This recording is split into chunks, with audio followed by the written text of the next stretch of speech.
진짜 너무나도 중요한 한 가지 개념 알려드릴게요.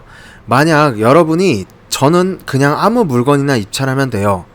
수익 안 나도 상관없습니다. 이런 투자자가 아니라면 오늘 이 영상 끝까지 시청해야 됩니다. 제가 진짜 친한 지인이 부동산 경매를 물어본다면 저는 주저없이 이거부터 시작하라고 할 겁니다. 돈 낭비, 시간 낭비, 더 이상 물건 분석 헤매지 않을 뿐만 아니라 좋은 물건을 찾을 수 있습니다. 경매 공부 많이 고민하고 생각하실 텐데 경매 학원 다닐까? 강의 들을까? 부터 생각이 나실 겁니다.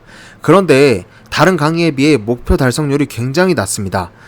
모든 과정을 이론으로 배우지만 실제로 결과로서 내가 해본 사람은 극히 드뭅니다. 이유는 생각보다 많은 시간을 투자해야 되고 법과 관련된 어려운 문제가 있고 다들 무서워하는 명도까지 진행을 해야 되기 때문에 멀고 힘들게만 느껴집니다. 그래서 시간 낭비 그리고 돈 낭비 많이 하시는 분들이 많아서 이 영상을 보시는 분들은 그런 실수하지 마시고 부동산 경매 순서에 대해서 한 번 더 간단하게 알아보고 가장 저렴하게 시작하는 방법, 모든 과정을 쉽게 공부할 수 있는 방법 고정 댓글에 남겨두었습니다. 관심 있는 분들은 먼저 보고 오셔도 됩니다. 먼저 부동산 경매라고 하면 아주 단순하게 빚을 갚지 못해서 법원이 강제로 매각하는 절차입니다.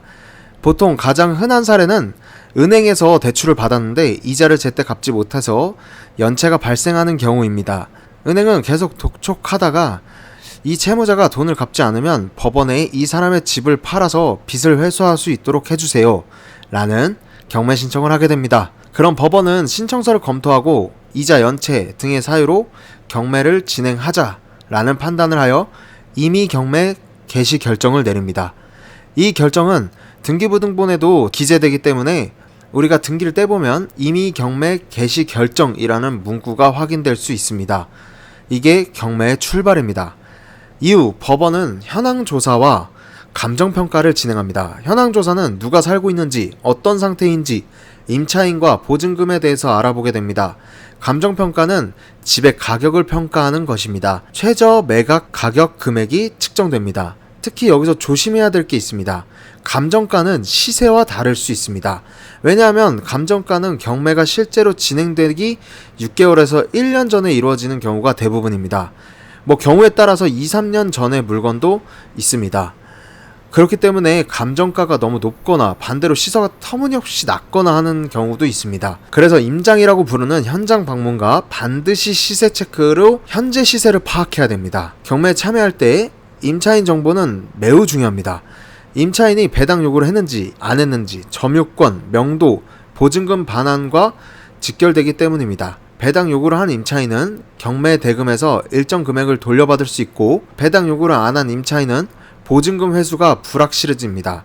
그리고 피해는 낙찰자에게 전가될 수 있기 때문에 권리 분석 단계에서 꼭 체크를 해야 할 핵심입니다. 법원은 감정가를 기준으로 1차 입찰 공고를 진행합니다. 그런데 가격이 너무 높다고 판단되면 아무도 입찰하지 않겠죠. 그래서 이 상황을 유찰이라고 합니다. 1차, 2차, 3차 유찰이 되면서 가격이 조금씩 떨어지고 결국 낙찰자가 생길 때까지 반복됩니다. 입찰 당일 투자자는 최저 가격의 10% 입찰 보증금을 준비하고 법원에 제출합니다. 입찰되면 그 보증금은 계약금이 되고 입찰일로부터 30일 이내에 잔금을 납부해야 합니다. 이때 잔금을 제때 내지 못하면 낙찰이 무효화되고 보증금은 몰수됩니다. 반대로 잔금을 다 납부하면 법원은 소유권 이전 등기 절차를 진행합니다. 그때부터는 내 소유가 된 것입니다. 경매가 일반 매매와 다른 가장 큰 차이점은 명도입니다. 잔금을 냈다 해서 바로 입주할 수 있는 게 아닙니다. 이전에 살고 있던 사람이 그대로 거주 중일 수 있기 때문에 이때 협상을 통해서 이사를 유도하거나 법원에서 강제 집행을 신청할 수 있습니다. 명도 과정은 비용, 시간, 감정적인 충돌이 발생할 수 있어 초보자들에게 가장 어려운 단계이기도 합니다. 낙찰자가 잔금을 모두 납부하면 이제 법원에 해당 부동산에 권리가 있는 사람에게 경매 대금을 배당합니다. 배당 기일이라고 하며 이 절차를 끝으로 경매는 마무리됩니다. 위 과정이 경매 진행 과정입니다. 뭐 하나 중요하지 않은 게 없습니다. 그렇기 때문에 하나하나 꼼꼼하게 봐야 하고 조금의 실수가 큰 손실로 올 수 있는 상황을 만들기도 합니다. 그래서 반드시 공부가 필요한 상황입니다. 경매가 처음이고 조금 더 알아보고 싶다면, 공부하고 싶다면, 제 정말 친한 지인이 이렇게 물어봤다면 온라인 강의나 오프라인 수많은 도서 중에서 제일 먼저 저는 이것 먼저 하라고 할 것 같습니다. 그 정보는 밑에 고정 댓글에 링크 남겨두었습니다. 관심 있는 분들은 큰 도움 될 거라 생각합니다. 감사합니다.